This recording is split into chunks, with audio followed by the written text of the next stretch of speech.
Perfecto, a partir de este momento comienza la grabación. Voy a eh, comenzar a compartir la pantalla. Acá está.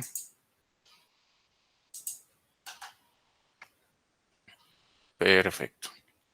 A partir de este momento entonces comienza la grabación. Eh, ¿Alguno de ustedes recuerda en qué habíamos quedado en la última reunión? ¿O no recuerdan? ¿Me escuchan?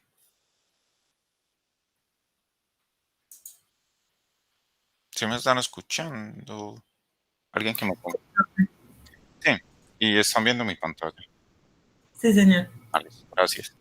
Bueno, si no lo recuerdan, pues les doy como un vistazo rápido. La última clase hablábamos de un tema que tiene que ver mucho con lo que se hace en estadística y es básicamente esto de estimación puntual.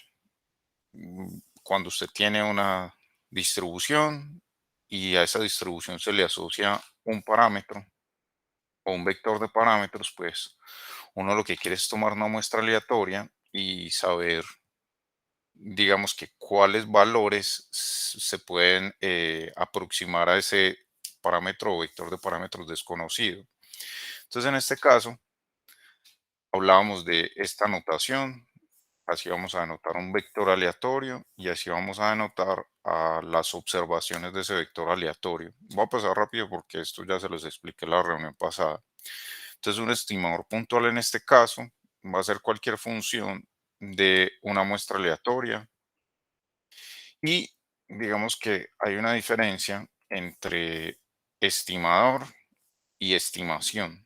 Un estimador es una función. Entonces, por ejemplo, x barra es una función o s cuadrado es una función. Entonces, esos son estimadores. Pero ya cuando se toman los datos y se lleva el número, ya entonces hablamos es de estimación.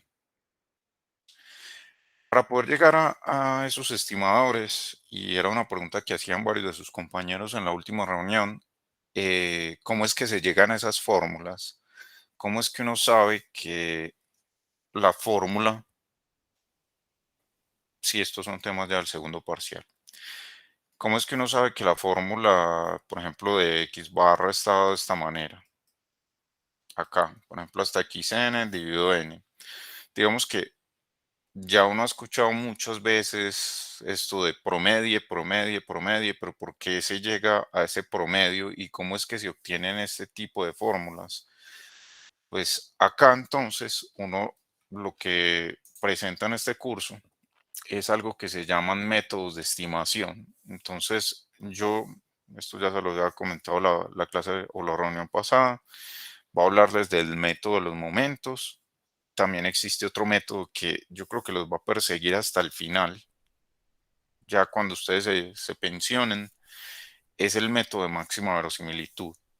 Y hay otros métodos, digamos que un poquito más elaborados, como estos métodos bayesianos y este algoritmo que se conoce como el algoritmo M, que por sus siglas en inglés significa Expectation Maximization. Entonces, vamos a comenzar con el método de estimación que se llama acá método de los momentos. Antes de eso, yo les había hablado también, esto ya se los había presentado en la última reunión, les había hablado de esto que se llama espacio parametral.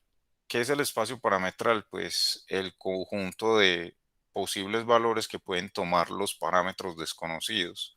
Entonces, en este caso lo vamos a anotar con esta letra rara. Yo esta letra la escribo manualmente así, teta, y le pongo acá como una especie de línea, de línea horizontal con unas verticales a los lados. En este caso, este que acá va a ser el espacio parametral,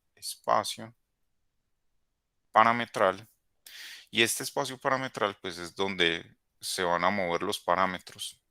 Entonces, en ese caso, pues si uno tiene una binomial, por ejemplo, x binomial, ahorita les voy a poner un ejemplo.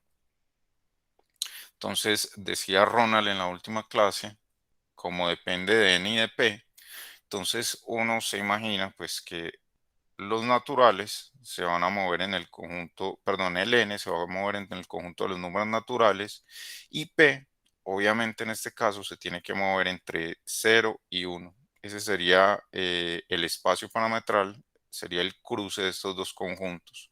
Y a esto lo vamos a anotar con teta o este símbolo raro que es como un círculo con línea horizontal y dos verticales a los lados.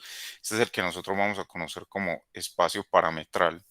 Si usted quiere, también la puede dibujar así, pero que sea como un símbolo teta un poco más grande para que no se enreden cuando lo estén escribiendo. Y en este caso, pues miremoslo, acá el ejemplo que les había mostrado era la Poisson. La Poisson depende de un solo parámetro, el parámetro lambda. Y entonces, como uno supone que ese lambda es, digamos que un promedio o una tasa de valores positivos de estos valores, pues entonces lambda tiene que ser mayor que cero y el espacio parametral, acá está, voy a borrar esto para que se vea mejor.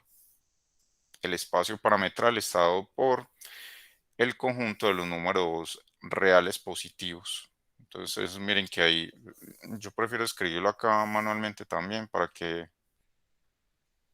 acá se puede escribir así o también se puede escribir así. Yo suelo escribirlo de esta manera que acá. Ese es el espacio donde se van a mover los parámetros. ¿Cuántos parámetros hay? Uno solo, que es el valor de lambda, para este caso de la Poisson. Cuando tenemos la función masa de probabilidad de una binomial, entonces depende de dos parámetros, de m y de p. Y como les decía, pues si yo conozco m, por lo regular uno sabe cuántos ensayos va a realizar. Si me dan cuál es el valor de m, entonces el espacio parametral para la probabilidad p va a estar entre 0 y 1, incluyendo el 0 y también incluyendo el 1.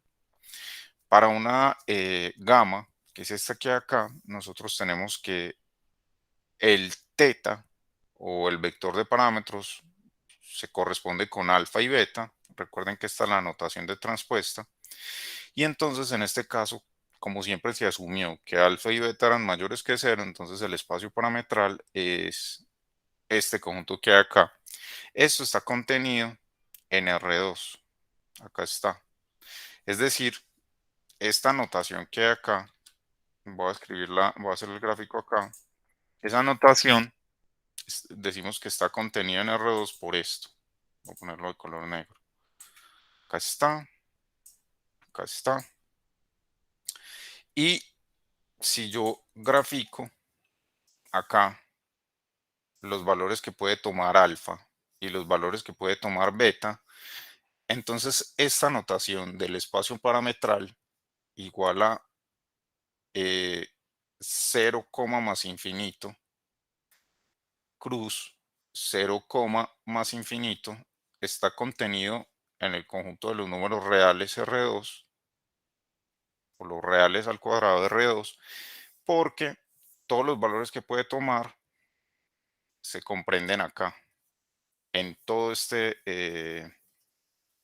primer cuadrante, y entonces por eso es que uno utiliza esta notación de 0, más infinito, cruz, 0, más infinito. Acá se va a mover alfa y acá se va a mover beta. Esa es la notación. Entonces en este caso, volviendo acá, este es el espacio parametral contenido en R2. Y acá fue justo donde habíamos quedado la reunión pasada, el método de los momentos. Ya este sí es el tema que voy a empezar a explicarles a partir de este momento.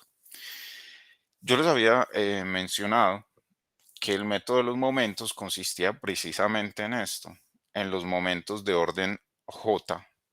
Entonces, por ejemplo, si ustedes quieren encontrar el momento de orden 2, por ejemplo, momento de orden 2 es la esperanza de x al cuadrado.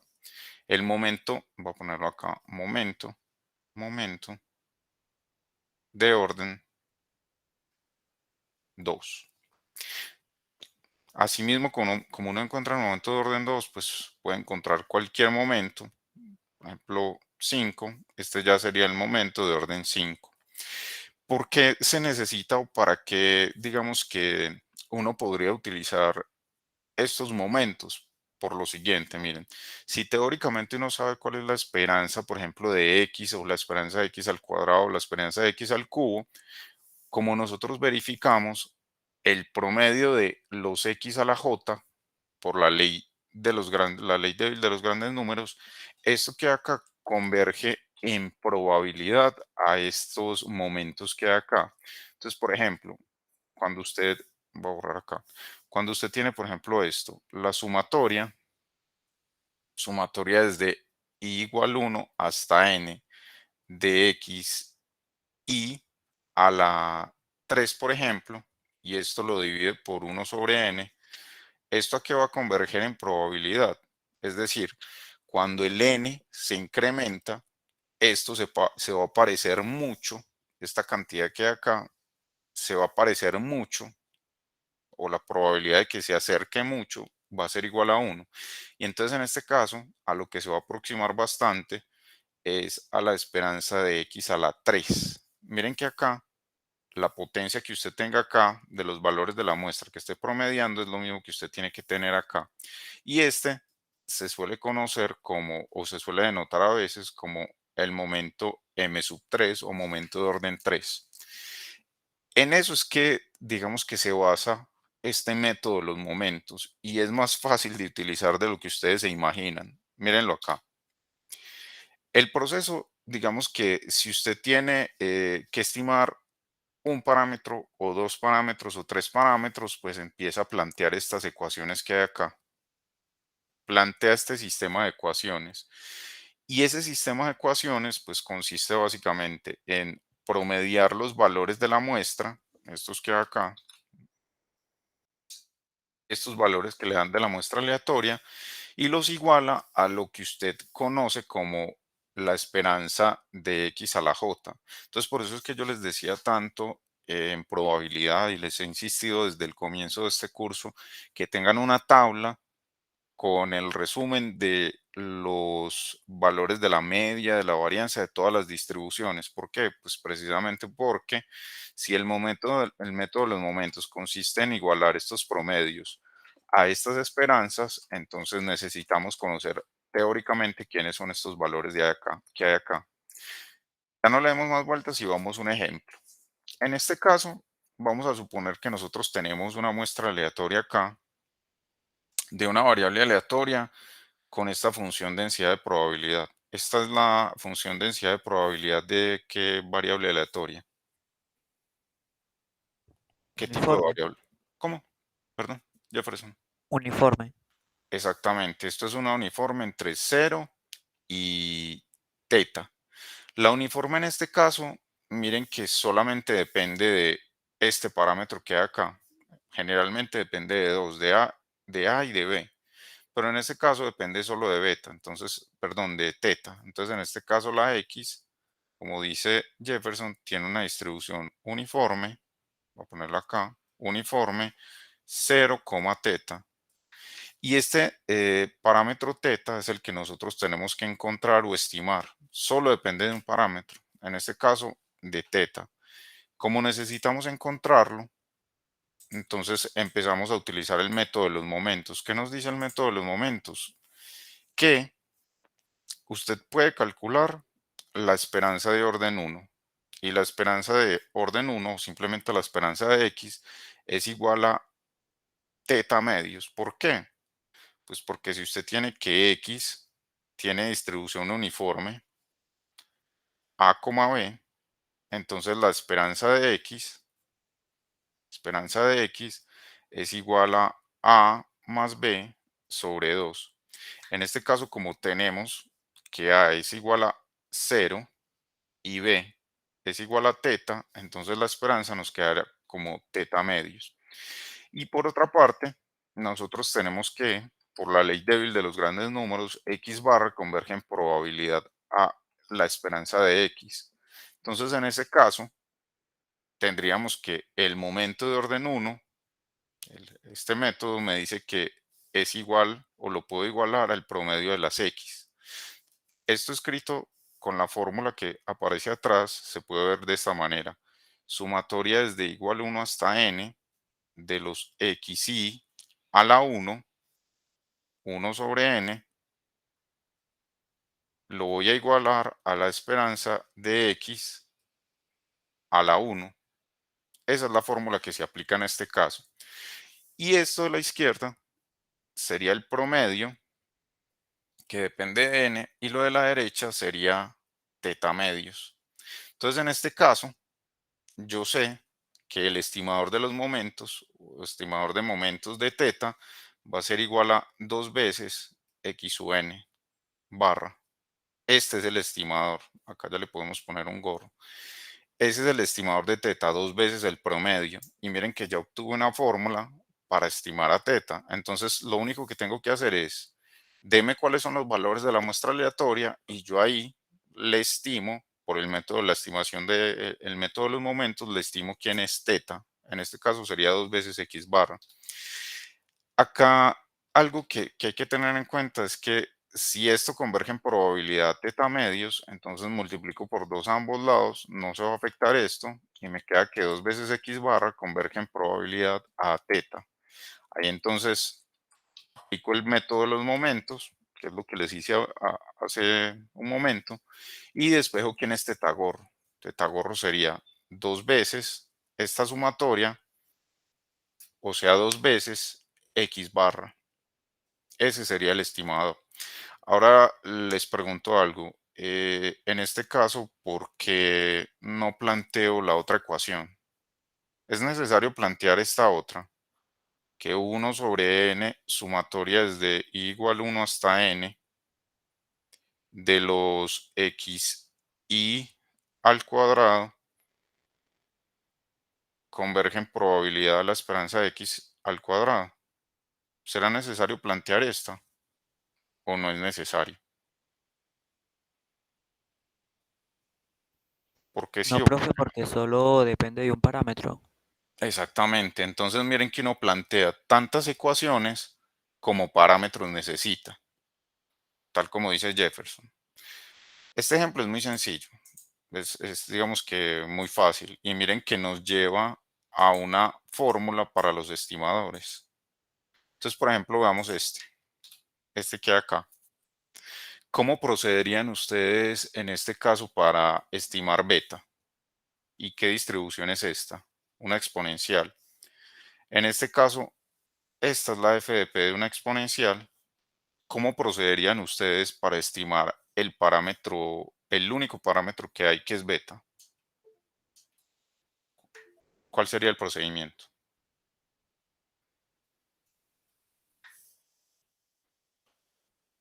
¿Cuántas ecuaciones necesito plantear? Solo una. Exactamente, ¿cuál? X barra igual al, pues, al momento de orden uno. Exactamente, sumatoria desde igual 1 hasta n de xi a la 1 sobre n. Esto va a converger en probabilidad a la esperanza de x a la 1. Y la esperanza de x a la 1 en este caso, miren que acá lo que yo ponga acá lo tengo que poner acá. Entonces, en este caso, como dice Jefferson, el método de los momentos me dice que x barra va a ser igual o aproximadamente igual a la esperanza de x1. ¿Y cuál sería la esperanza de x1? O simplemente esperanza de x. Beta. Es así de sencillo. Ya, ese es el estimador de beta. Eso dice el método el método de los momentos. Mírenlo acá. Acá, ahorita corrijo esto no hay. Esta simbología de látex. Ahorita la quito y corrijo. Entonces, en este caso, como dice Jefferson y como dice Luisa, la esperanza de x es beta, entonces simplemente planteo la ecuación 1 sobre n por la sumatoria de las x igual a beta gorro, o sea que el estimador de beta es igual a x barra. Es así de sencillo. Veamos otro más complejo. En este caso, ¿qué hay acá? Vamos a suponer que tengo una muestra aleatoria de una binomial. Y acá vamos a suponer que no conozco ni a M ni a P. Es decir, no conozco ni el número de ensayos Bernoulli, ni tampoco conozco la probabilidad. Entonces, en este caso, tengo que estimar dos parámetros. Por eso es que se plantea aquí que teta, el vector teta, es igual a m, p. En este caso, de la primera se tiene que la esperanza de x es igual a m por p. Y acá nosotros sabemos que la varianza de x es mp por 1 menos p, pero la varianza también es esto. Esto queda acá. ¿Por qué me toca plantearla así? Porque yo necesito despejar el momento de orden 2. ¿Por qué necesito despejarlo? Porque acá tengo dos parámetros. Como tengo dos parámetros, necesito plantear dos ecuaciones para que me queden dos incógnitas. Entonces, en este caso quedaría así. Por el método de los momentos, la ecuación 1 sería esta, que la sumatoria desde igual 1 hasta n de los xy, eso sobre n, es igual a la esperanza de x. Y la ecuación 2, en este caso, es esta que hay acá.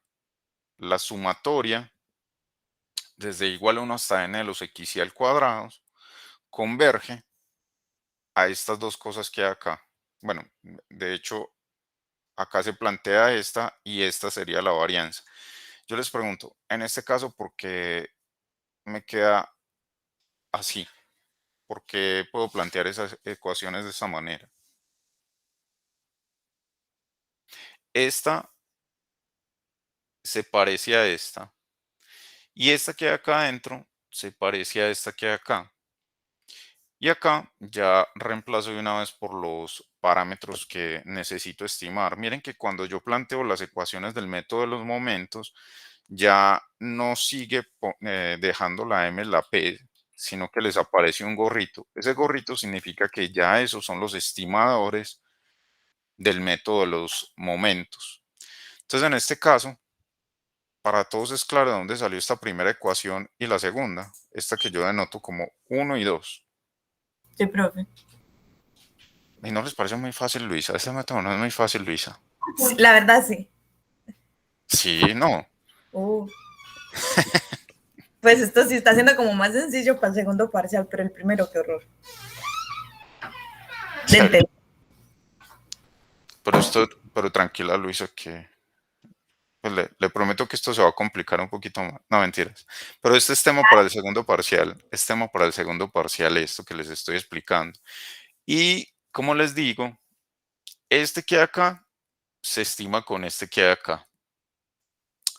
La esperanza de x a la 2 se promedia o se estima con los promedios de x a la 2. Este que hay acá, la esperanza de x, lo estoy estimando con el promedio de las x. Miren que es como si yo estuviera estimando cada uno de los momentos con el promedio de las potencias de ese momento. Si estoy estimando el momento de orden 5, entonces serían los promedios de las x elevadas a la 5. En eso consiste el método. Y de acá simplemente despejo. De acá comienzo. Son dos ecuaciones con dos incógnitas. Entonces, de esas dos ecuaciones, digamos que un primer, entre comillas, despeje sería este. En la primera reemplazo quién es x barra. En la segunda despejo sumatoria de x y al cuadrado. Y esa segunda ecuación, o sea, de esta que hay acá, llego a esto que hay acá. ¿Cómo llego a eso? Pues mírenlo acá. Despejo primero. Este es el mismo, lo que les he dicho muchas veces. Ese mismo truco de, ah, perdón, acá. Ese mismo truco de escribir esto así. 1 sobre n. Espera, muchachos, me está fallando esta tableta. Acá. Escribir 1 sobre n, sumatoria desde igual 1 hasta n de las xy al cuadrado, menos xn barra al cuadrado, y eso es x barra por 1 menos p gorro. Ahí despejé eso. Y esta ya les he pedido muchas veces que la reescriban de esta manera. ¿Cómo la reescribirían de esa manera? ¿O cómo prueban que esto que hay acá es igual a esto que hay acá? Ese es el truco que les he pedido varias veces que revisen y que lleguen, por ejemplo, de acá a acá. ¿Alguno lo ha hecho? ¿Alguno ha hecho esa tarea de demostrar que esto es igual a esto? Sí, profe, yo lo hice. ¿Cómo? Dígame cuáles serían los pasos. Empieza uno con la sumatoria de los XY, pues la demostración. Y Menos. empieza, ¿Cuál sería el primer paso? bueno, es la sumatoria de t igual 1 de los XY y luego sumar y restar X barra a ambos lados. Pero ahí ya está X barra. Ya sería simplemente escribir esto así. Esto sería X barra, ¿cierto? X y menos X barra más X barra al cuadrado. Escrita de esa manera, ¿cierto? Sí, sí. ¿Y qué sigue ahí? Esto sería 1/n. Sumatoria desde igual 1 hasta n de las x y al cuadrado. Menos dos veces que. Esto es una constante, entonces sale de la sumatoria y adentro queda la sumatoria desde igual 1 hasta n de las xy. Y acá me quedaría más sumar n veces x barra. X barra es una constante, entonces me queda esto al cuadrado. N veces x barra. Ahí digamos que entiende uno que es una constante cuando uno tiene una sumatoria, que puede salir y que no. Ahí, ¿qué otra cosa harían? ¿Qué más harían ahí? ¿Qué tal si acá, en esta parte, para que me aparezca x barra, multiplican y dividen por 1 sobre n sobre n? Y entonces en ese caso, cuando multiplican y dividen, les queda menos dos veces n veces x barra. Se resta con este una vez y les queda. Les dejo como tarea que terminen esto. ¿De acuerdo? Así fue que lo hizo Ronald. No, profe, yo, pues, o sea, esa partecita ahí está dentro de toda la otra demostración. Es que yo repliqué la demostración que está en las diapositivas. Ah, listo, perfecto. Pero entonces les voy a dejar ese para que lo sigan mostrando. Entonces de esta ecuación 2 me quedaría esto ya un poco más simplificado y de ahí simplemente despejo quién es Pegorro. Mírenlo acá. Cuando usted despeja Pegorro le queda esto. 1 menos S con una, no sé, esto es como una V encima, es simplemente notación. Y quise denotarlo de esta manera porque eso no es S cuadrado, es un S distinto. ¿Cuál es la diferencia entre este y el S cuadrado que nosotros conocemos? ¿Cuál es la diferencia? Está sesgado. Exacto, está dividido por n y el que nosotros conocemos comúnmente es sobre n menos 1. Entonces por eso lo denoté diferente, por eso le puse este simbolito encima, esta especie de V, para que ustedes notaran que son distintos al S cuadrado.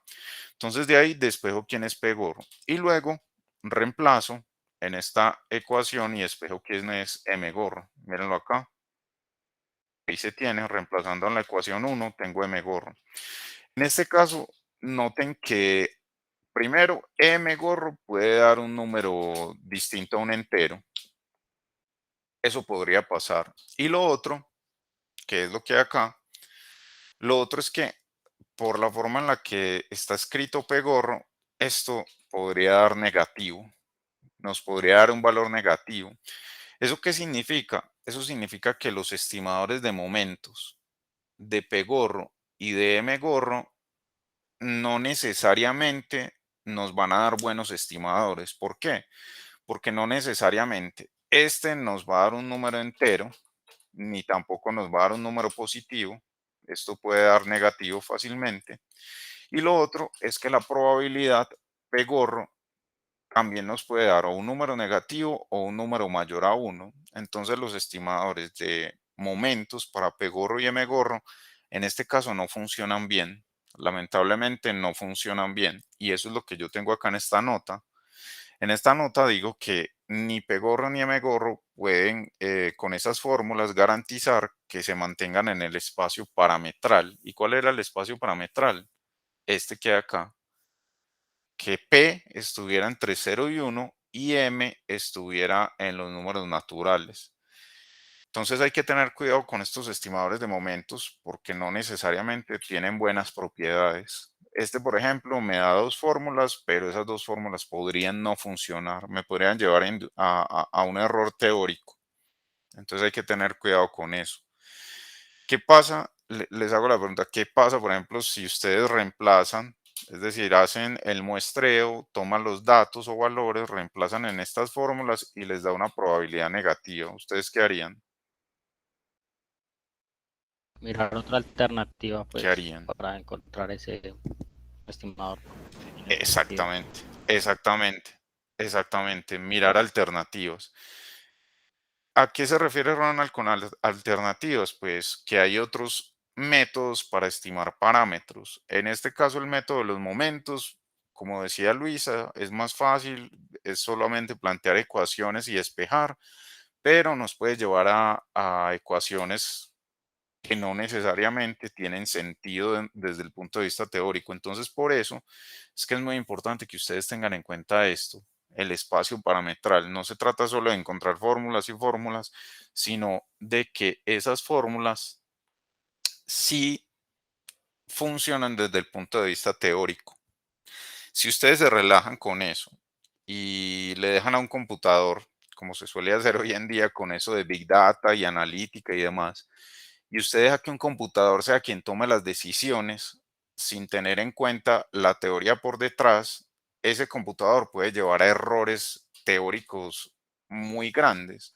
Porque imagínense que usted simplemente le programe a un computador esta fórmula y usted llegue y le diga, listo, le voy a meter 1.000.000 de datos a esto y voy a dejar que el computador haga lo suyo. Y ese haga lo suyo lo puede llevar a un error teórico grandísimo. Entonces, cuando alguien que no tiene conocimiento de estadística deja que el computador haga por sí solo las cosas siguiendo fórmulas, entonces ya cuando le aparece ese error de interpretar una probabilidad de -15, por ejemplo, entonces va a decir -15, esto está malo, la teoría no funciona y no es que no funciona o que el computador esté malo, sino que no le programó bien. Si usted le mete basura a un computador, él lo va a devolver basura.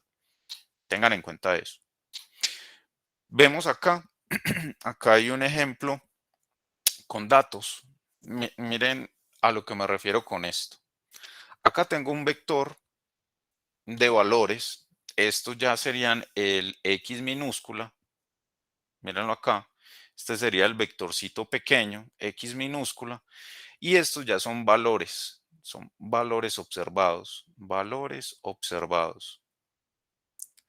Y son valores observados de un experimento. Entonces, en ese experimento se pararon a ver varias réplicas de ese mismo experimento. Por ejemplo, lanzar una moneda y la primera persona que lanzó la moneda la lanzó muchas veces, no le dijo cuántas veces la lanzó, pero usted le preguntó cuántos éxitos tuvo y él le dijo 7. Luego otra persona, una segunda persona, usted la encuestó y le dijo cuántas veces lanzó la moneda y esa persona le dice, no, no me acuerdo, pero sí me acuerdo que 11 veces me salió cara y con cara yo ganaba. Luego le pregunté a la tercera persona, ¿cuántas veces lanzó la moneda? Esa persona dice, no, yo no sé, no me acuerdo cuántas veces la lancé, pero sí me acuerdo cuántas veces me cayó cara, me cayó 7 veces cara. Y así sucesivamente con todas estas personas.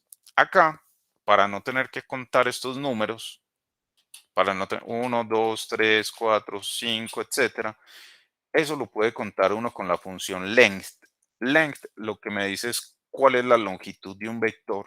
Entonces, en este caso, esa longitud la voy a guardar en n y en xb, x radial piso b, lo que estoy guardando es la media o el promedio de las x, de ese vector de x.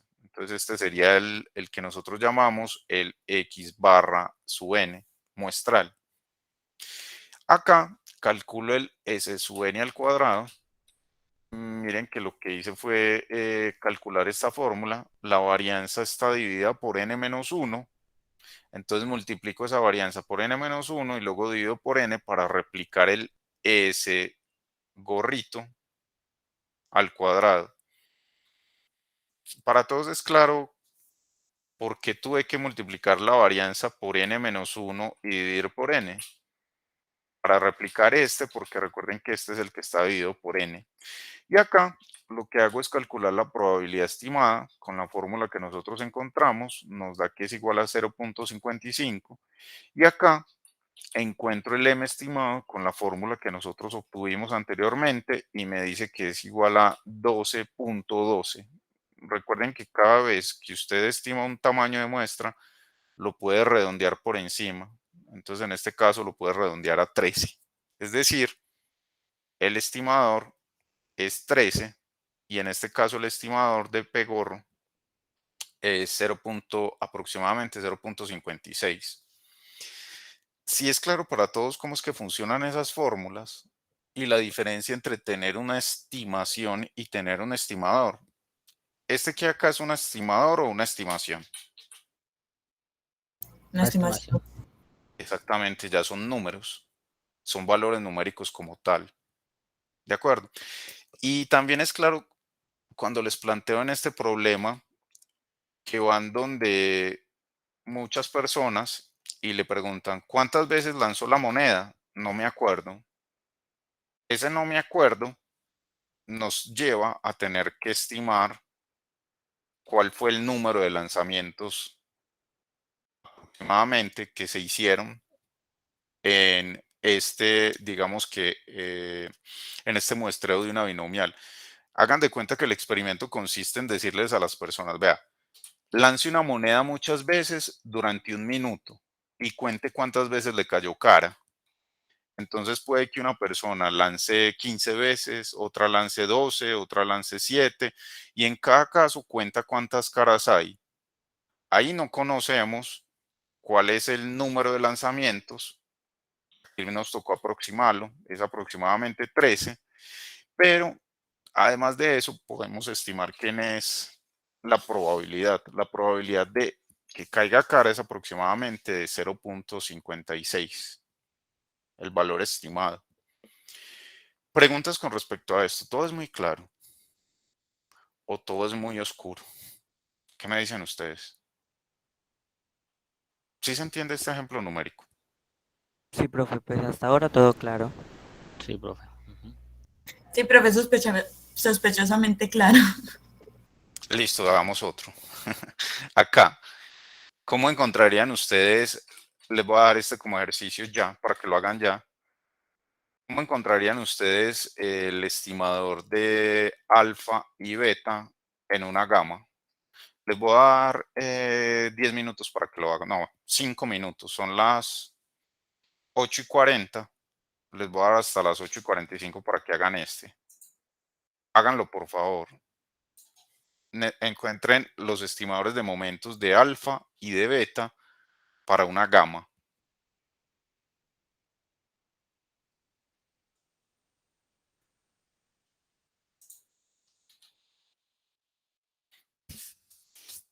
Mientras tanto voy a hacer algo acá.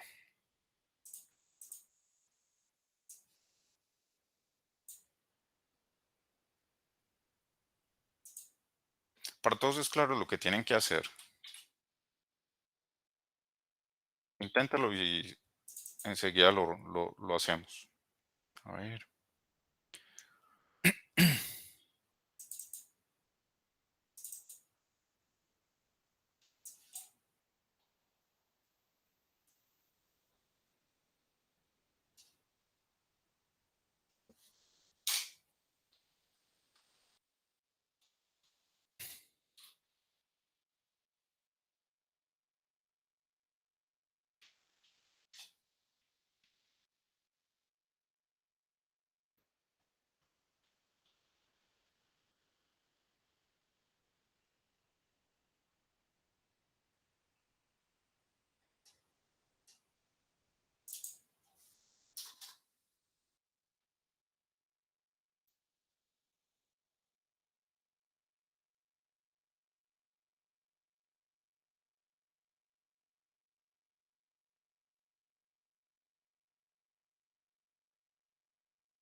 Ya son las 45.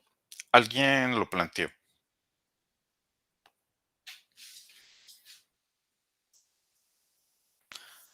¿Alguien planteó la Yo, solución de este? Dígame. yo dije que, bueno, la sumatoria de los xy dividido n es igual a alfa por beta. Bueno, alfa gorro. Entonces, pongámoslo así. Pongámoslo primero así. Como esto es una gama con estos parámetros, es decir, la muestra aleatoria proviene de una distribución gamma. Entonces, en este caso, tenemos que, y así empieza uno esto. Dígame cuál es la esperanza de una gama. Alfa por beta. Perfecto. ¿Y cuál es la varianza de una gama?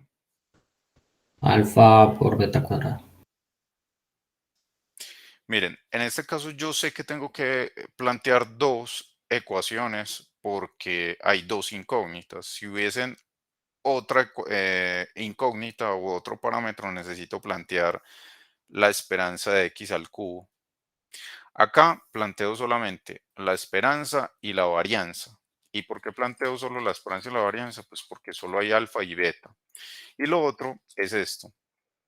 En este caso, me toca escribir todo en términos de esperanza. Entonces, en este caso, queda la esperanza de x a la 2 menos la esperanza de x, acá en este caso, y esto recuerden que está todo al cuadrado. Estoy reescribiendo quién es la varianza.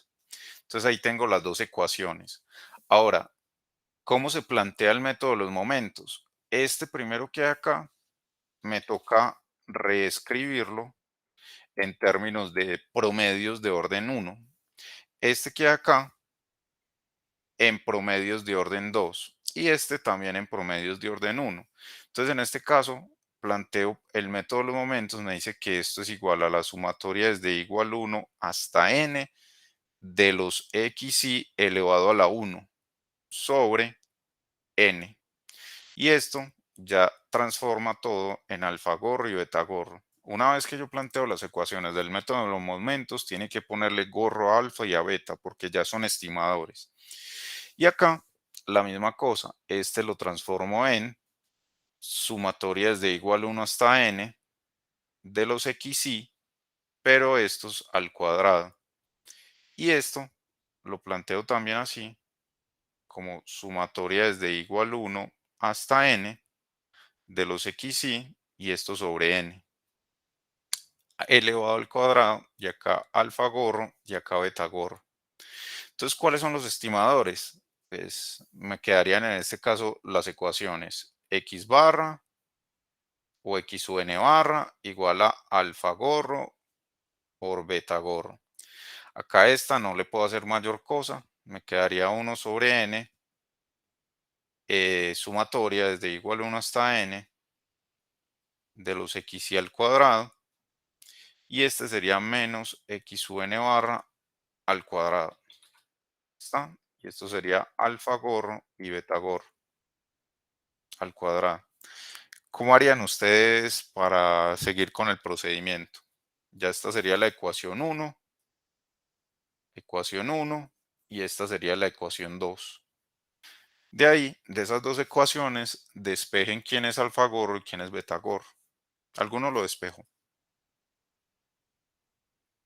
Profe, yo había despejado alfa de la ecuación 1 para reemplazar en la ecuación 2. Y ahí va en ese proceso. Ah, listo, perfecto. Lo pueden seguir haciendo. Les dejo como tarea esto. Si quieren, tómenle un pantallazo y lo terminan. Terminarlo significa despejar quién es alfagorro y quién es betagorro. Ese es, digamos que, el objetivo en este caso.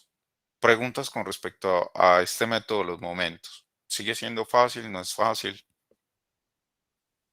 Una vez encuentren las ecuaciones, verifiquen, o las fórmulas, perdón, para alfagorro y betagorro, verifiquen que sí está en el espacio parametral o que se puede garantizar que sí está en el espacio parametral. Y recuerden que para este ejemplo de la gama, el espacio parametral es este espacio que hay acá, alfa de 0 más infinito y beta de 0 más infinito. Preguntas con respecto a este procedimiento. ¿Si es claro? Y si es claro, ¿por qué se llama método de los momentos? Preguntas. Profe, no tiene nada que ver con la generadora de momentos. Pues esperé como Sí, por curiosidad el nombre. sí, es que como usted necesita los momentos, suponga que usted tiene 4 parámetros en una distribución. Míralo acá. Suponga que usted tiene una muestra aleatoria, x1, x2, hasta xn. Y suponga que esa muestra aleatoria está relacionada con una distribución con un vector de parámetros teta, y este teta, vector de parámetros teta, tiene 4 parámetros: teta 1, teta 2, teta 3 y teta sub 4. Esos son los 4 parámetros de los cuales depende. Recuerden que esto es transpuesta. Como tiene 4 parámetros, entonces usted tiene que empezar a encontrar la esperanza de x, la esperanza de x al cuadrado, luego la esperanza de x al cubo y luego la esperanza de x a la 4. Así funcionaría el método de los momentos.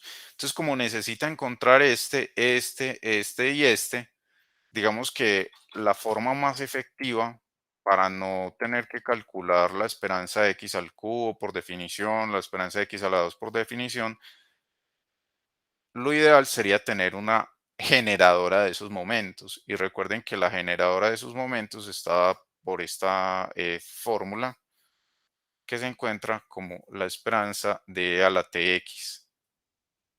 Entonces encuentra usted la generadora de momentos y con ella genera los momentos de orden 1, de orden 2, de orden 3 y de orden 4, que son los que usted necesita para este caso.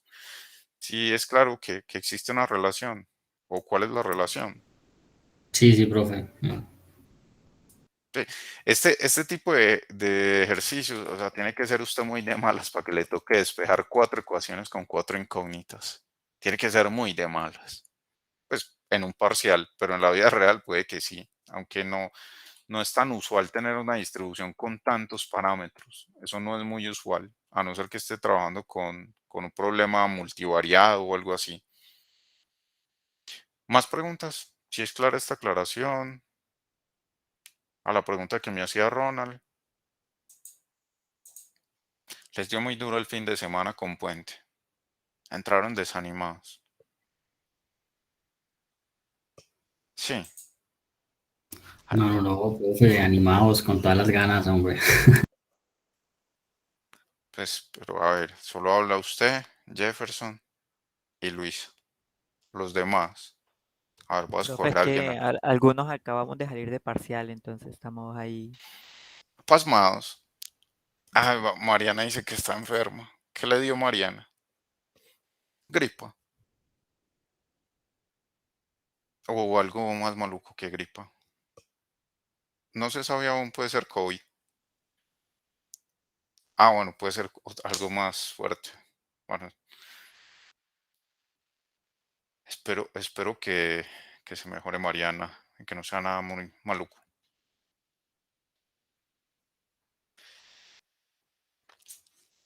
El punto sí duro, puente. Bueno, yo sé, ese puente fue muy raro. Pero bueno, respiren profundo y veamos este tema. Ah, les iba a preguntar algo. ¿Alguno de ustedes ha ido a la universidad? Yo no fui la semana pasada. ¿Alguno de ustedes ha ido? ¿Y qué tal? ¿Qué tal Daniel? A Luisa dice que no. ¿Está muy sola o está llena como antes? Sí, ese es el problema. Les pregunto eso porque para quienes decidan ir, recuerden que la universidad está estratégicamente ubicada en una zona donde atracan mucho cuando sale. Yo no sé No sé por qué no hay más policía alrededor, o tampoco entiendo por qué al frente, si hay un comando de la policía, no hay más seguridad. Pero tengan cuidado cuando salgan de la universidad, porque hay mucha gente, pues como, como rara alrededor y los pueden atracar. Pilas con eso. Nosotros la otra vez estábamos debatiendo ese mismo tema, profe, porque había una estación de policía ahí y pues podrían robar. Entonces llegamos a una conclusión de que podría ser que de la avenida hacia allá, pues como que la estación de policía le corresponde vigilar otra zona, por decirlo así, como hacia la ODEA y no hacia el lado de acá. No, Y no se toman la del... pero ese puente de Barranquilla es lo más miedoso que hay, pasar por ahí. Y ya más que todo que hicieron como una ciclorruta ahí. O sea, bueno, en fin, tengan, tengan mucho cuidado, mejor no nos metamos con esos temas tan polémicos. Porque eso es, profesor de la Nacional dijo tal cosa, salgo en minuto 30. Bueno, en este clase 6 ejercicios, acá aparece al final algunos ejercicios para que practiquen este método de los momentos y también para que practiquen con números. Y cuando vayan a la universidad, ¿verdad? Que traten de salir en grupos o, no sé, cojan el bus ahí mismo en la entrada, pero tengan cuidado. Y no es solo por el lado de Coca-Cola, sino también por el otro lado de la iguana. He escuchado a varias personas pues, que han dicho que no les ha ido muy bien saliendo. Tengan cuidado. Entonces, volvamos a esto.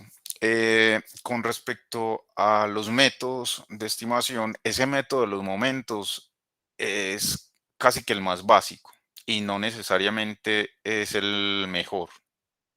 Entonces, se plantean otras alternativas, que era lo que decía Ronald, y entre esas otras alternativas está el que yo les digo que ustedes van a utilizar hasta que se pensionen.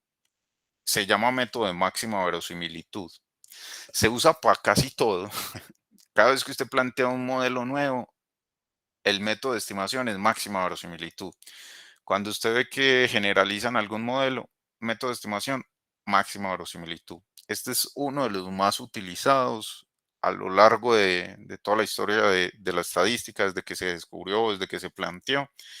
Y la idea con esta presentación es mostrarles en qué consiste, mostrarles que no es nada del otro mundo, es de hecho hasta un método fácil de plantear y también les voy a mostrar qué pasa cuando usted no es capaz de despejar ecuaciones. Pues si no hay forma de despejar una ecuación, ¿cómo se procede computacionalmente? Entonces, presten mi atención con esto. Miren, inicialmente partimos de lo mismo, de una muestra aleatoria. Todo lo que hemos visto hasta ahora es sea tal una muestra aleatoria, sea x1, x2, una muestra aleatoria. Todo es una muestra aleatoria. Y en este caso ya la vamos a denotar con un vector x mayúscula y en negrilla. Y entonces esa muestra aleatoria proviene de una distribución f que puede ser discreta o continua y esa distribución f depende de un vector de parámetros. Ese vector de parámetros está en un espacio parametral teta mayúscula y este a su vez está en RK. ¿Por qué en RK?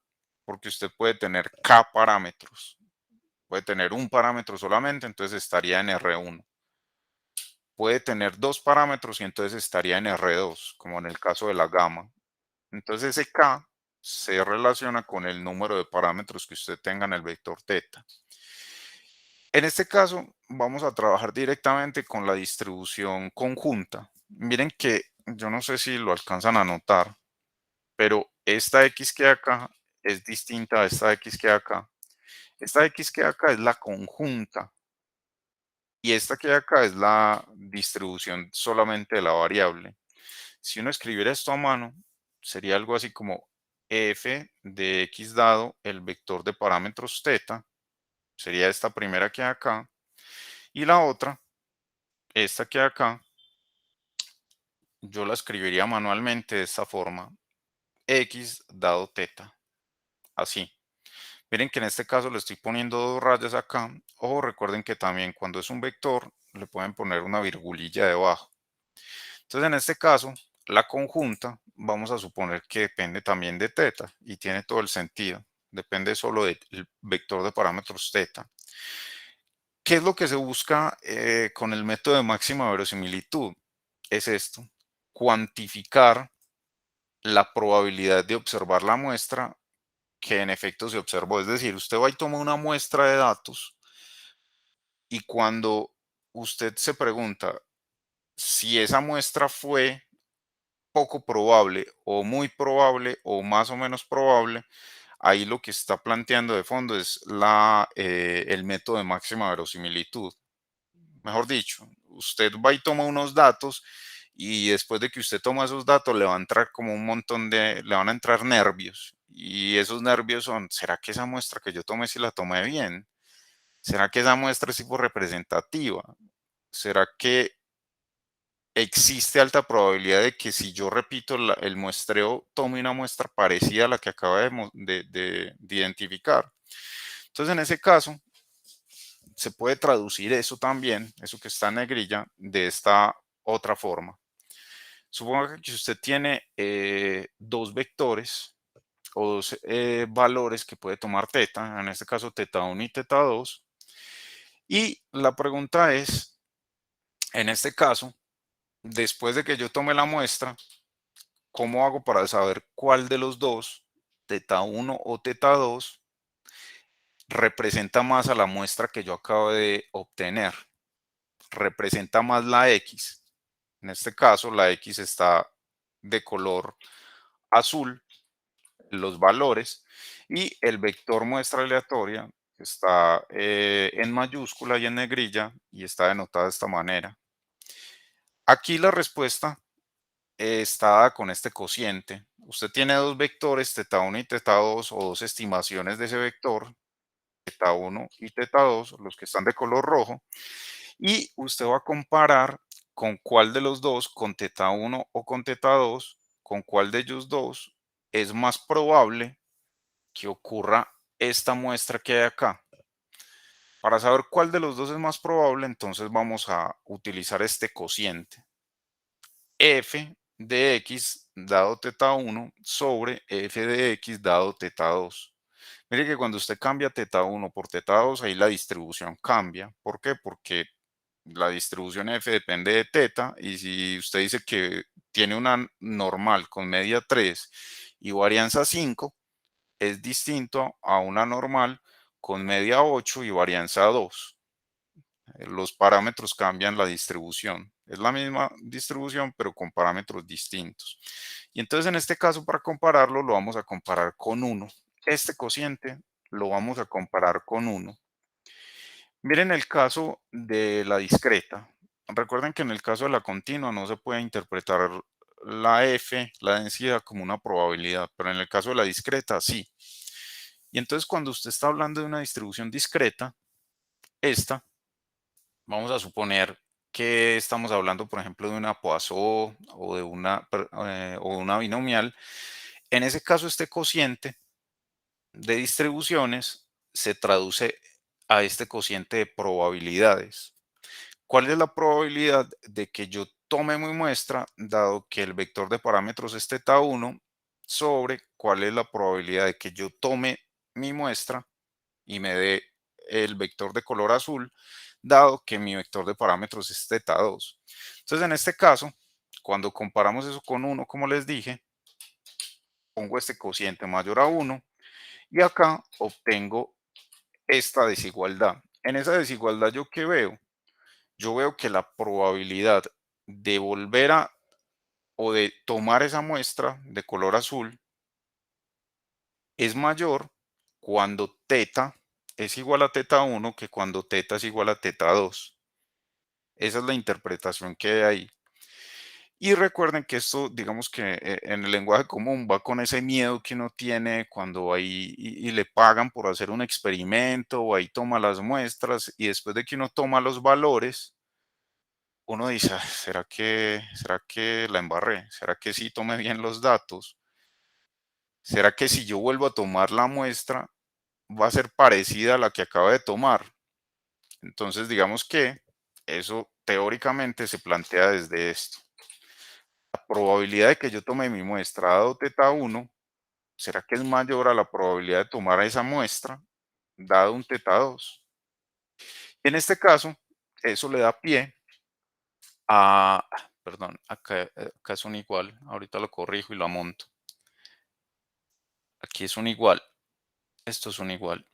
Eso da pie a lo que se conoce como la función de verosimilitud. ¿Qué es la función de verosimilitud? Es la conjunta, es así de sencillo. L de teta, función de verosimilitud, que finalmente se puede escribir como L de teta dada la muestra, es igual a la conjunta de las X dado el vector teta.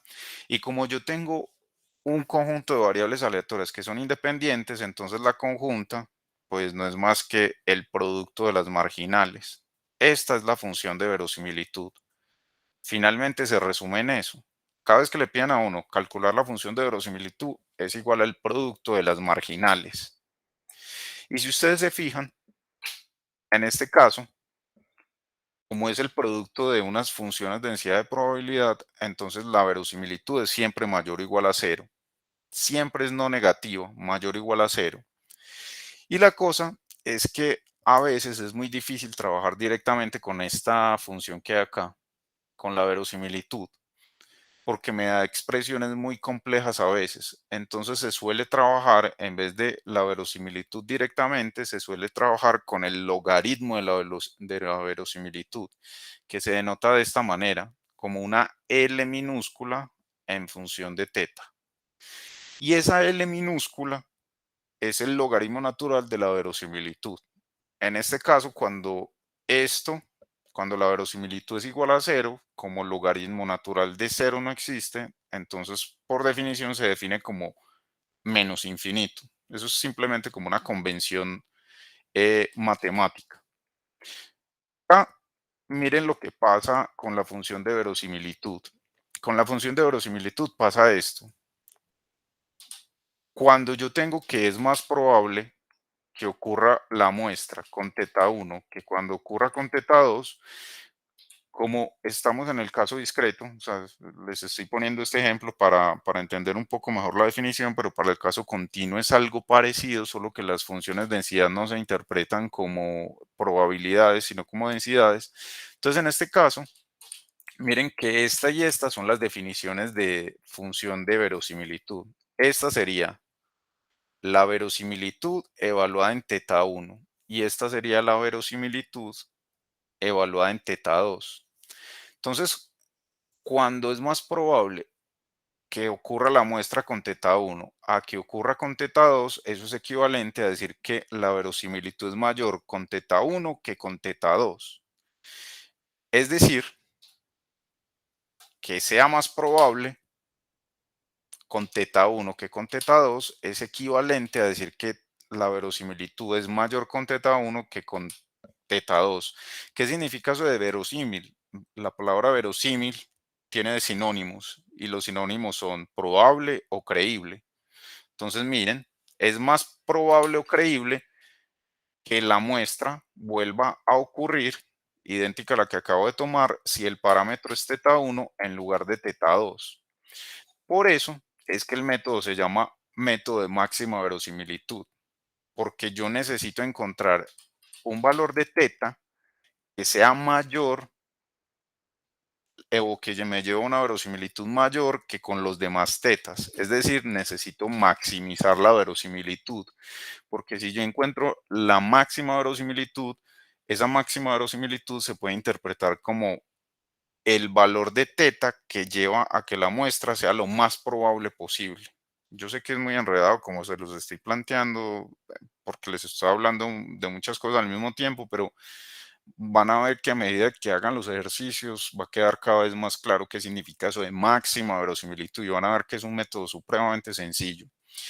En este caso, esto mismo que les planteé acá, con una función discreta, pues se puede plantear con una continua, pero recuerden que ahí ya no se puede hablar de probable y por eso es que se habla de verosímil. Se utiliza la palabra verosímil porque no se puede hablar en general cuando trabajan con continuas, no se puede hablar de que es más probable, porque en las continuas la función densidad de probabilidad no tiene que ver con probabilidad. La función densidad se relaciona con otra cosa, con qué tan denso es ese valor. Pero, entonces en este caso, para poder generalizar, se utiliza una palabra que es sinónimo de probable, pero que no significa exactamente lo mismo. Verosímil es como algo creíble, algo plausible. De lo anterior, eso es lo que pasa. Uno quiere encontrar el vector de parámetros θ que maximice la función de verosimilitud. Eso es lo que uno busca. Y acá, teniendo en cuenta eso, se define entonces el método de máxima verosimilitud como esto. El método de máxima verosimilitud consiste en encontrar un estimador θ gorro, de tal manera que se maximice esta función que se conoce como la función de verosimilitud. Y a ese valor, a ese θ gorro, se le conoce como estimador de máxima verosimilitud, EMB, o también lo van a encontrar muchísimo en los textos como MLE, por las siglas en inglés. En inglés, apréndanse esto de una vez. Likelihood significa verosimilitud. Cada vez que lean la palabra likelihood en inglés, llévenlo directamente a verosimilitud. Entonces, estimador de máxima verosimilitud, maximum likelihood estimator. Eso es lo que de la forma en la que se escribe en inglés el estimador de máxima verosimilitud. Y acá una nota importante que tiene que ver con esta función logaritmo de la función de verosimilitud, es que a veces es muy difícil encontrar o trabajar con la función de verosimilitud directamente. Entonces es preferible sacarle el logaritmo natural, y cuando uno le saca el logaritmo natural, ya ahí es más fácil trabajar con ella. ¿A qué me refiero con fácil trabajar? Vamos a tener que derivarla, porque para encontrar máximos, la técnica que ustedes vieron en cálculo diferencial, la técnica para maximizar una función consiste en derivarla y después de derivarla igualar esa derivada a cero. Así es que ustedes encontraban máximos. Entonces en este caso veamos un ejemplo. Vamos a hablar de una distribución Poisson. Acá está. Vamos a obtener el MLE, Maximum Likelihood Estimator de lambda. Para encontrarlo, en este caso, θ va a ser igual a lambda y necesitamos primero encontrar una expresión para la verosimilitud, para la función de verosimilitud. Esa expresión no es más que la conjunta. Miren que acá yo la estoy denotando con negrilla.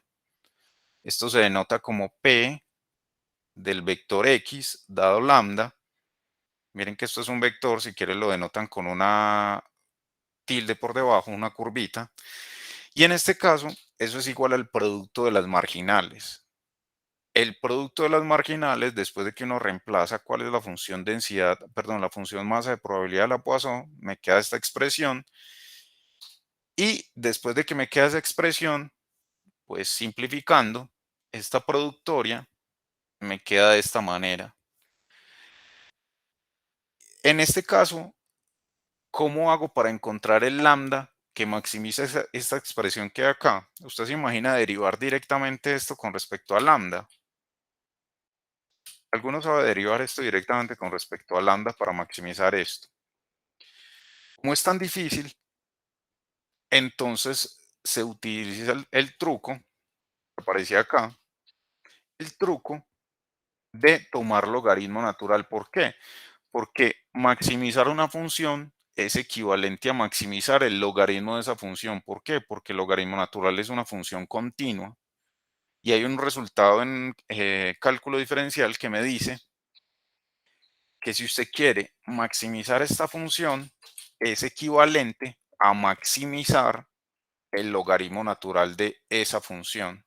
Entonces en este caso tomo logaritmo natural, acá está, y cuando tomo logaritmo natural de esta expresión, esta que aparece acá, miren que eso es el logaritmo de un cociente.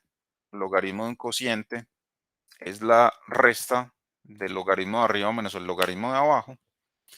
Y logaritmo de un producto es la suma de los logaritmos, y la otra propiedad muy importante es que el logaritmo deja bajar las potencias. Entonces miren, en este caso, comparen tener que derivar esta que hay acá con derivar esta que hay acá. ¿Cuál es más fácil derivar? Obviamente, esta. ¿Cuál es la derivada de esta función con respecto a lambda? ¿Cuál es la derivada? 1 sobre lambda. Por la sumatoria de las xy menos n veces, y la derivada de esto con respecto a lambda, ¿cuánto daría? 0. Exactamente, entonces miremoslo acá. Y está la derivada. Derivamos esa función con respecto a lambda. Como dice Ronald, la derivada del logaritmo natural, si quieres escribámoslo acá. Derivada de L de lambda con respecto a lambda es igual a 1 sobre lambda por esta sumatoria desde igual 1 hasta n de las xy, menos la derivada de esto con respecto a lambda es menos n, y la derivada de esto con respecto a lambda, como lambda no aparece en ninguna parte, es 0. Entonces ahí me queda que la derivada es esta expresión, 1 sobre lambda por la sumatoria de las xy menos n, y para maximizarla, uno lo que hace es igualar esta derivada a 0. Cuando yo igualo la derivada a 0, pues ya ahí obtengo los candidatos a ser máximos. En este caso, después de que usted iguale, justo en el momento en el que usted iguale, a lambda le tiene que aparecer un gorrito, porque ese lambda es el que va a hacer que la derivada sea 0 y es el candidato a ser el máximo. Recuerden siempre eso. Acá no tiene gorrito porque es la función, es la derivada. Pero cuando la igualo a 0, ya eso entra a ser el estimador de máxima verosimilitud, o el candidato a ser el estimador de máxima verosimilitud. Despejo, y en este caso me queda que lambda es igual a x barra. Miren que ahí lo único que hay que hacer es despejar la suma y pasar el n a dividir. En ese caso me queda que lambda gorro, el MLE de lambda es igual a x barra. Acá hay que tener cuidado con algo, y es que yo estoy diciendo muy olímpicamente que es simplemente derivar, igualar a 0 y despejar. Uno, recuerden que tienen que verificar si es el máximo o no. ¿Cómo es que verifican ustedes si es el máximo o no? Con la segunda derivada, por el criterio de la segunda derivada.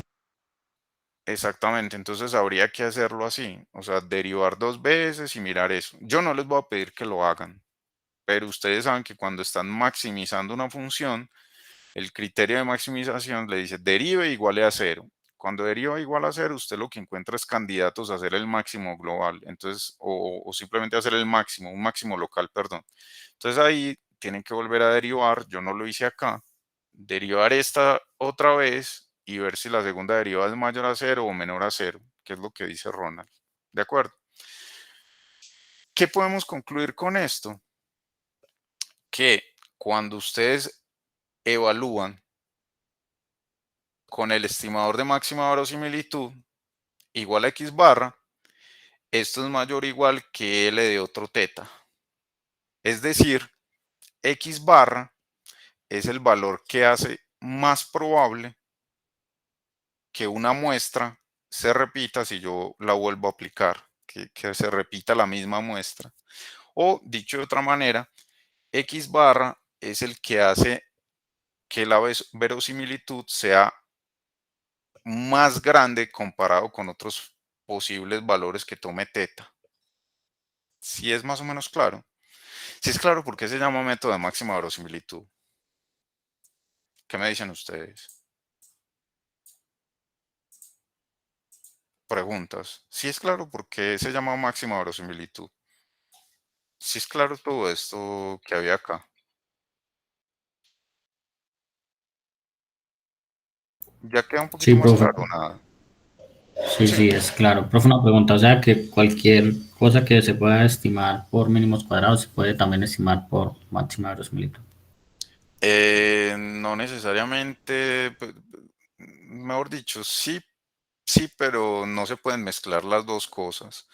porque los estimadores que usted obtiene con mínimos cuadrados pueden ser distintos a los estimadores de máxima verosimilitud. Entonces yo no relacionaría lo uno con lo otro de esa manera en la que usted lo plantea, sino que se pueden obtener estimadores diferentes. Profe, no, qué pena, me refería a lo de los momentos, no sé dónde salió mínimos cuadrados.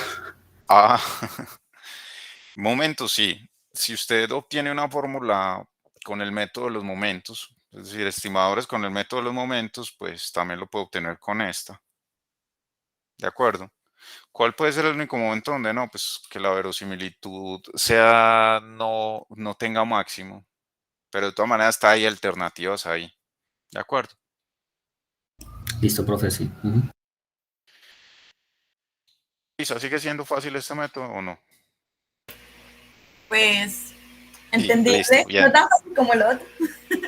No, listo, bien. Sí fue, lo hizo bien. Ahora, este que acá. Miremos este que plantea una distribución exponencial.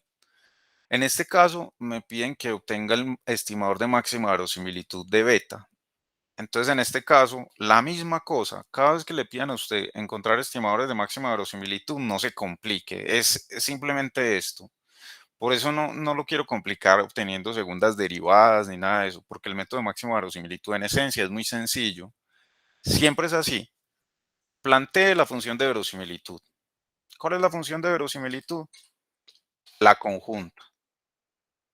¿Y cuál es la conjunta? El producto de las marginales. ¿Y cuáles son las marginales? 1 sobre beta por e a la menos xi sobre beta. Es así de sencillo. Luego, ya entonces les exige, digamos, este método, que ustedes recuerden todas las propiedades de exponentes y de logaritmos. Eso es lo único que le exige, que tenga muy claro cómo es que se comporta el logaritmo y cómo es que se comporta el producto de potencias. Entonces, en este caso me quedaría 1 sobre beta a la n por e a la menos sumatoria de xi sobre beta por propiedades de los exponentes.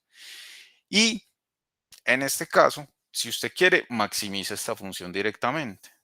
El problema es que maximizarla directamente significa derivarla, y derivar eso con respecto a beta es muy maluco, muy complicado. ¿Cuál es entonces la solución? La solución es tomar logaritmo natural. Mírenla ahí. Tomo logaritmo natural de esa expresión, aplico las propiedades del logaritmo y me queda esto. Menos 1 sobre beta, acá quedaría menos 1 sobre beta por la sumatoria de las xi, que es esta potencia que acá, miren que lo que hace es bajar esta potencia. Y la otra es que acá quedaría menos n veces logaritmo natural de beta. ¿Por qué? Porque es logaritmo de 1 sobre beta a la n, o sea, logaritmo natural de una potencia o de un valor elevado a una potencia en un denominador, y me quedaría de esta manera. ¿Alguno de ustedes tiene problemas con logaritmo o con esas potencias? ¿O a ustedes ya los pusieron a sufrir tanto con eso que esto es una bobada para ustedes? ¿Qué me dicen ustedes? Yo quiero saber es porque yo les estoy evaluando acá como si ustedes tuvieran claramente dominio sobre logaritmo de potencias y demás. Asumo eso. ¿Alguno no recuerda esas propiedades o todos las recuerdan? Profe, pues de pronto no recordarlas todas, pero sí las más básicas. Ah, listo, perfecto, con esas. Pero digamos que cuando estén haciendo esto, si el procedimiento que hay que aplicar para pasar de acá a acá no es del todo claro, me tienen que hacer todas las preguntas, no importa que sean preguntas que usted considere que son básicas o que de pronto van a hacer pensar que, no sé, que usted no conoce muy bien la matemática, no. Hágame todas las preguntas que usted crea que le generaron vacíos para pasar de acá a acá. Si quiere no me las haga ya, si quiere me las hace después, pero bueno. Y entonces en este caso, miren que derivar esta ya es muchísimo más fácil que derivar esta. Ya es muy sencillo, ya es derivar esta expresión con respecto a beta, y esa derivada, mírenla ahí, quedaría 1 sobre beta al cuadrado por la sumatoria de las xi menos n sobre beta. En este punto, también yo les pido que sepan derivar, y este curso les exige eso, pero casi siempre son las mismas derivadas, derivadas de potencias, derivada del logaritmo, de exponencial, casi siempre son las mismas derivadas, entonces yo no creo que vayan a sufrir si tienen conocimientos básicos de derivación con funciones casi que son las mismas casi siempre. Y en este caso, cuando igualamos a cero, porque eso dice el método, cuando igualamos a cero, me tiene que aparecer este gorrito. Miren la diferencia entre esta ecuación y esta. Aparece el gorrito justo cuando yo igualo a cero. ¿Por qué? Pues porque ahí cuando igualo a cero, ya ese es el candidato a ser el estimador de máxima verosimilitud. Ya ahí entonces despejo.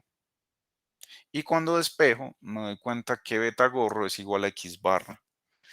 Mire que x barra aparece casi que en todo. El promedio aparece casi que en todo. Son los estimadores de momentos, son los estimadores de máxima verosimilitud. Ese es el valor o el estimador que más se utiliza. Dígame. Profe, qué pena, pero yo me perdí donde quedó, pues en qué paso se volvió beta al cuadrado. Cuando derivo, acá. O sea, de acá a acá. Pero, Acá. sí, porque beta al cuadrado. Me perdí. Derivémosla. Derivémosla. Háganme todas las preguntas. A ver, pongámosla acá. Permítame, voy a escribir acá. Derivada de logaritmo de beta de la L minúscula con respecto a beta. ¿Cuál es la derivada de 1 sobre beta? ¿O cuál es la derivada de beta a la menos 1? Recuerde que esto es equivalente a escribir beta a la menos 1. ¿Cuál es la derivada de beta a la menos 1? Sería menos beta. Ah, sí. Menos beta al ¿Sí o no? cuadrado. Sí, sí. Qué Quedaría pena. menos por menos da más y la sumatoria es de igual 1 hasta n de xy. Y luego menos n sobre beta. No le dé pena porque es normal, cuando uno está concentrado en un tema nuevo, es normal que a uno se le pasen estas cosas, pero no se estrese, haga todas las preguntas que usted considere, Luis, no se estrese por eso. Y entonces en este caso, el MLE, o el estimador de máxima verosimilitud de beta, es x barra. Ya ahí obtuvimos un estimador, ese es el que va a hacer que la función de verosimilitud se maximice. O sea que x barra es el que hace que una muestra o la probabilidad de que una muestra ocurra y yo vuelvo y tomo el muestreo, la probabilidad de que vuelva a ocurrir se maximiza si yo considero beta igual a x barra. Ahora, veamos este ejemplo donde yo ya no tengo un solo estimador, sino dos estimadores. En este caso tengo una muestra aleatoria de una distribución normal con mu y sigma cuadrado desconocidos. Y ahí me piden que obtenga el ML de mu y sigma cuadrado, este vector de parámetros. Entonces, en este caso, lo mismo. Proceda siempre igual. Cada vez que le pidan estimadores de máxima verosimilitud, proceda de la misma manera. Planteo la función de verosimilitud, L de teta, eso es igual a la conjunta es igual al producto de las marginales, y en este caso reemplazo. Reemplazo quiénes son las marginales. Miren que esta es la función densidad de probabilidad de la normal, con media mu y varianza sigma cuadrada. Ahí ya entonces entra a jugar lo que les preguntaba y Jefferson me dijo que sí tenía conocimientos de potencias y lo que hay que hacer es eso, aplicar todas esas reglas de potencias. Esas reglas me dicen que esa expresión o esa productoria se puede escribir de esta manera. Miren que lo que es constante queda elevado a la n y lo que está en potencias, que casi siempre es e, queda con una sumatoria en la parte superior. Miren que es necesario que ustedes dominen bien todas las propiedades de potenciación para pasar de esta que hay acá a esta que hay acá. Es necesario. Y acá, digamos que derivar esto porque necesito hallar el mu y el sigma cuadrado, que maximicen esta función, derivarla directamente es muy difícil. Entonces, la técnica es sacarle logaritmo. Tome el logaritmo de esa expresión. Cuando tomamos logaritmo de esa expresión, Miren que ahí volví a escribir esa expresión.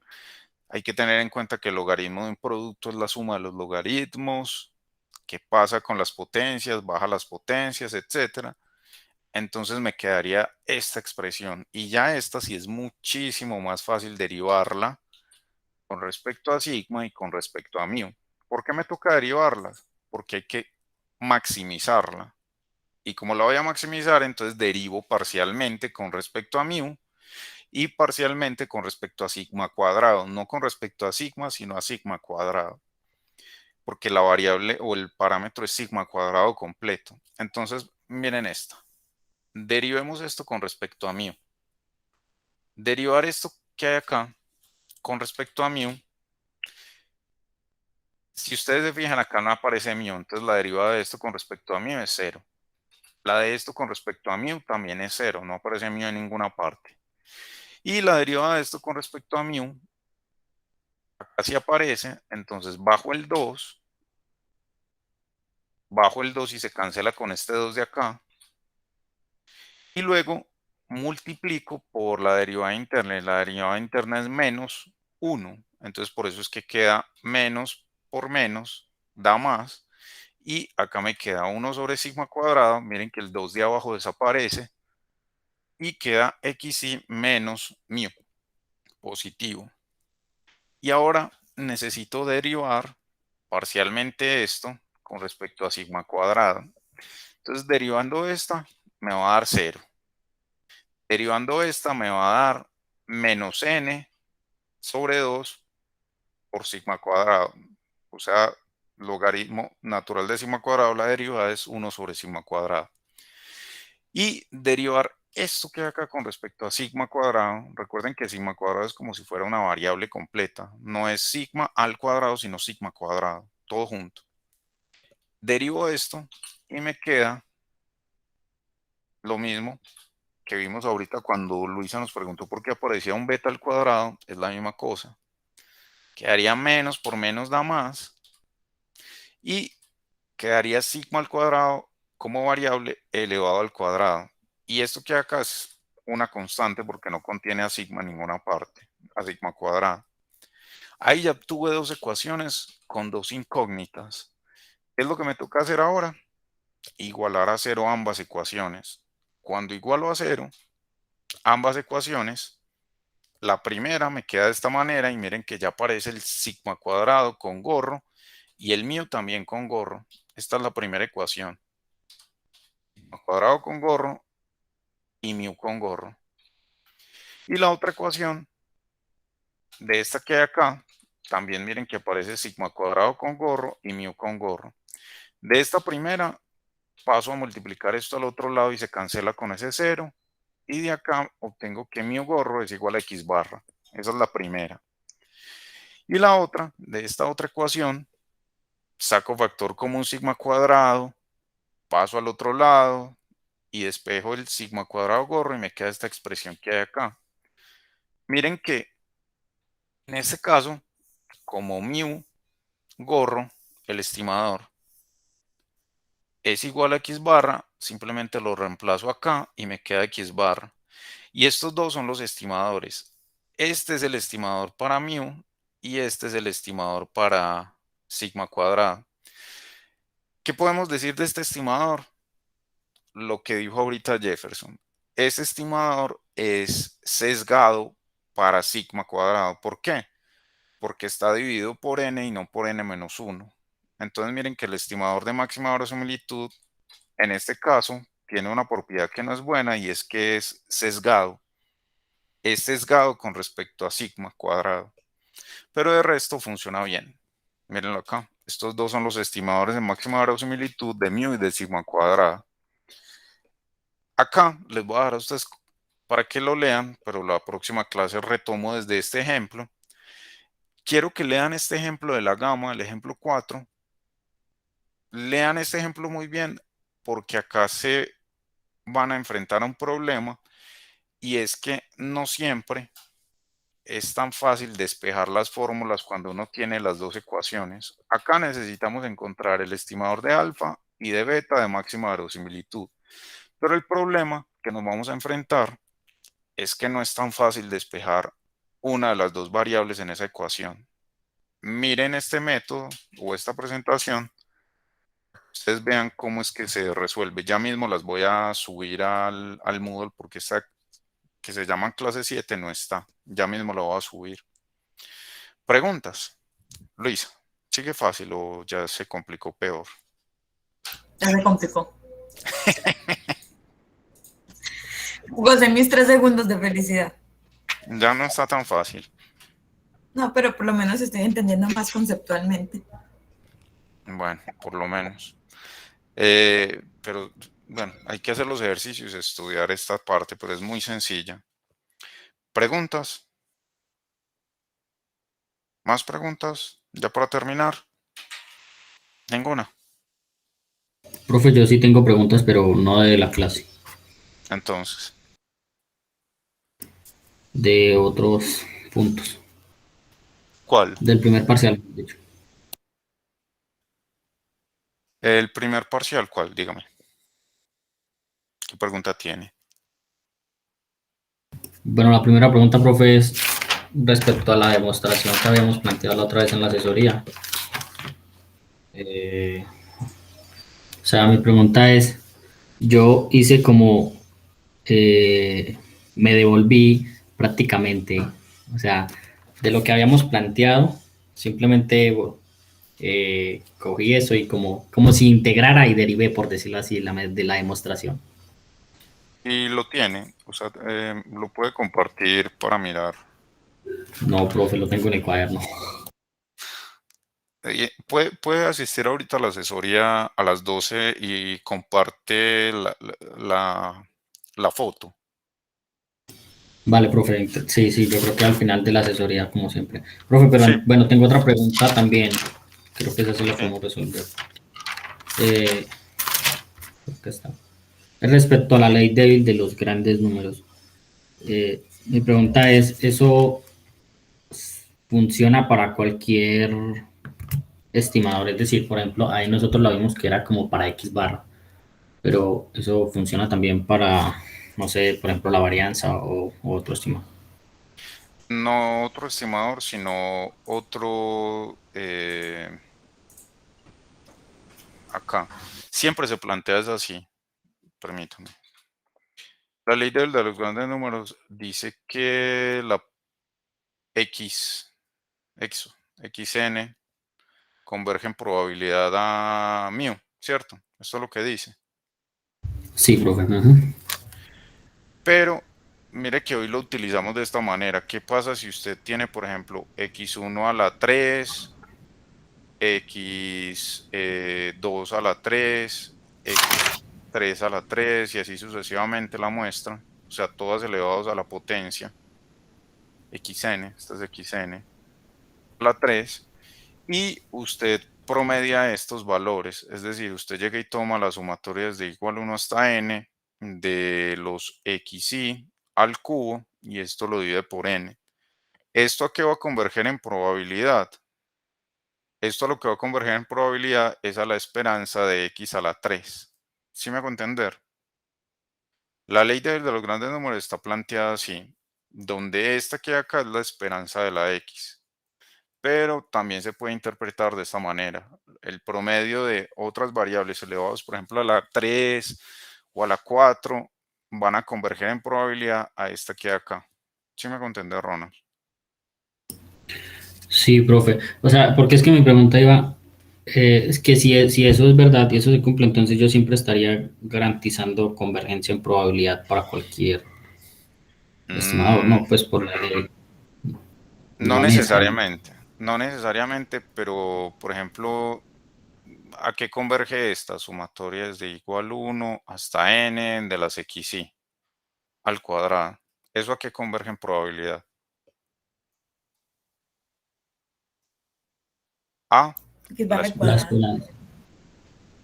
la esperanza Ah, de no, x sí, la al esperanza. cuadrado. La esperanza de x al cuadrado, exacto. Y entonces en este caso, si usted le quiere aplicar esta sumatoria de las xy, esto converge en probabilidad a la esperanza de x, ¿cierto? Que hay acá. Mire que en este caso yo no puedo, bueno, le podría aplicar a esto esta función. Como esta se cumple, entonces esta también se cumple, porque estoy aplicando una función continua. Y cuando yo sumo estas dos cosas y estas dos cosas, a la derecha que me darían, recuerden que la convergencia en probabilidad me da esto, A sumatoria de la dos. derecha daría la varianza. Exactamente. Sí se da cuenta cómo puede uno utilizar la ley débil de los grandes números para mostrar, por ejemplo, lo que usted dijo ahorita de la varianza.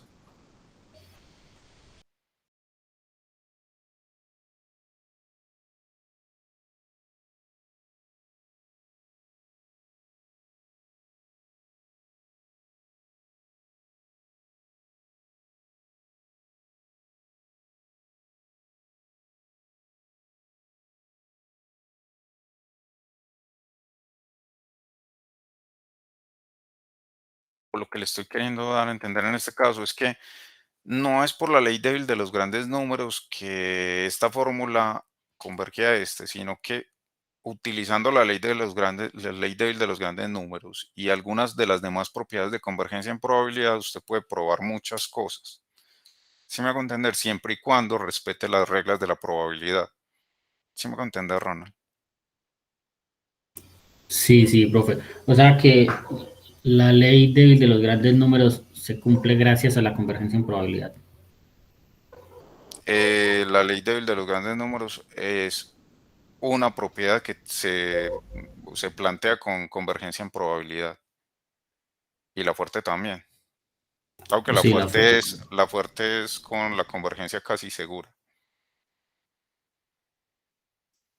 Ah, ok, porque yo decía, porque si eso se cumple, entonces, pues como puede haber convergencia en probabilidad, pues para cualquier parámetro y también eso se consideraba que ese parámetro iba a ser consistente. Pero sí, ya me queda más claro. Ah, listo, perfecto. Pero de todas maneras, no solo para usted, Ronald, sino para los demás, cuando tengan una pregunta y hayan escrito en el cuaderno o en una hoja algo y tengan duda con respecto a ese procedimiento, tómenle una foto y la comparte y así yo ya la puedo montar acá en este tablero y rayar encima de ella. Si quiere ahorita al final de la asesoría, la comparte y la miramos. ¿Le parece? Sí, profe, tengo otra pregunta. Dígame. Si uno tiene un estimador y es sesgado, pero es consistente, uno necesariamente puede eliminar el sesgo. No necesariamente se puede eliminar, pero sí se puede calcular. Y lo que usted ve con el sesgo es si cuando n es grande se va para cero o no. ¿Sí me hago entender? No necesariamente o no siempre se puede eliminar el sesgo, pero lo que usted puede ver es si cuando n tiende a infinito se va yendo o para cero o no. Ronald, me espera un momentico, qué pena un momento.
Hola, Ronald.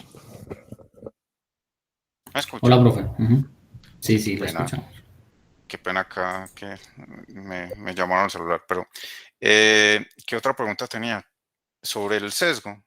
Si el sesgo siempre se puede eliminar, no necesariamente. O sea, hay casos donde sí, hay casos donde no. Pero uno lo que busca es ver si el sesgo depende de n y cuando el n es muy grande, el sesgo se va para cero. Por ejemplo, en este caso, en el de, permítanme,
Ronald, ¿me escucha? Profe, sí, ahora sí lo escucho, no lo estaba escuchando. Ah, sí, lo que le digo es que acá yo tengo un estimador que es sesgado y este es insesgado. Este que acá yo lo puedo transformar para volverlo en insesgado. ¿Cómo? Multiplicando por n y dividiendo por n-1. Pero no necesariamente siempre se puede hacer eso. Hay casos donde sí, hay casos donde no se puede eliminar el sesgo. Entonces, ¿qué es lo que uno busca? Calculo el sesgo como la esperanza del estimador menos el estimador y ya me pregunto qué pasa con ese sesgo cuando n es muy grande. Entonces esa es la única manera de controlarlo. No lo puedo eliminar, pero sí trato de controlarlo. ¿Sí me hago entender? Sí, profe, de hecho allí era que, pues como que yo dije, ok, porque me di cuenta que eso pasaba y cuando uno estaba mirando convergencia en probabilidad, mira que también estaba dependiendo como de las n, entonces a medida que los n aumentaba, pues como que también Eso. garantizaba la convergencia en probabilidad, entonces veía que eso se iba el sesgo como que se estaba eliminando indirectamente, por decirlo así. Exactamente. Cuando el n es muy grande, el sesgo se va yendo para cero. Eso suele pasar. Ok, profe, ya la última pregunta es, qué pena, la última Hágale, pregunta tranquilo. es, cuando a uno le dicen que calcule el límite de la distribución, en otras palabras le están diciendo es que demuestre convergencia en distribución. Exacto. Cuando le dicen que haga esto, cuando le dicen esto a qué converge, sí. Básicamente le están diciendo xn a qué converge en distribución. Que Exactamente. ahí se puede presentar que pues converja a otra distribución o a una variable aleatoria generada. Exacto. A la distribución de Ok, una variable aleatoria generada. a la distribución. Y siempre uno debe considerar los tres casos de cuando x es mayor que cero, x menor que cero y x es igual a cero. X mayor que ser dependiendo, porque Ah, ok, ok. en ese ejemplo en el que usted me está poniendo, el caso era con x igual a cero, pero no necesariamente es cero. O sea, puede ser en 8 o en 15. Hay que ver es muy bien y para eso sirven mucho las simulaciones. Uno construye estas y va aumentando el tamaño de muestra para saber a qué distribuyen o a qué converge la distribución. Ahí es importante lo de las simulaciones, muy importante. Ah, listo, profe. Esas eran mis preguntas.